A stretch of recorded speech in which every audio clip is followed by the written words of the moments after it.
আপনাদের দেখাবো কিভাবে ঘরে বসেই জেনে নিতে পারেন ভোটের তথ্য। ভোটের তথ্য জানতে আমরা সরাসরি চলে যাব অ্যান্ড্রয়েড ফোন থেকে প্লে স্টোরে। প্লে স্টোরে যাওয়ার পরে আমরা সার্চ বাটনে ক্লিক করব এবং লিখব স্মার্ট ইলেকশন ম্যানেজমেন্ট পিডি। আমার এখানে দেখা আছে, তাই আমি এখানে ক্লিক করে নিলাম। এরপরে চলে এসেছে অ্যাপসটি স্মার্ট ইলেকশন ম্যানেজমেন্ট।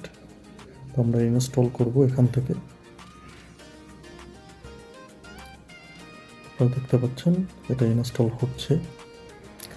এরপরে আমরা ওপেন বাটনে ক্লিক করব। আমরা এখান থেকে ইংলিশ বা বাংলা যে যার মতো ল্যাঙ্গুয়েজ সিলেক্ট করে নেব। আমি ইংলিশ সিলেক্ট করে নিলাম। এরপরে এরকম একটা ইন্টারফেস চলে আসবে।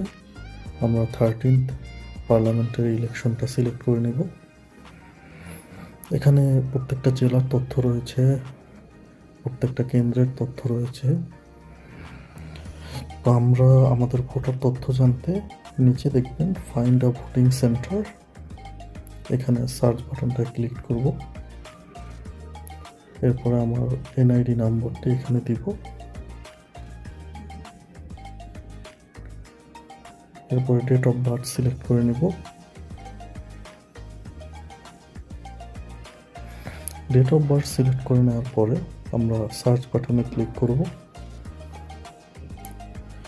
চলে এসেছে আমাদের voter number, voter serial number এবং সেন্টারের নাম। সবাইকে ধন্যবাদ। ভিডিওটি ভালো লাগলে শেয়ার করবেন এবং সবাইকে জানার সুযোগ করে দেবেন।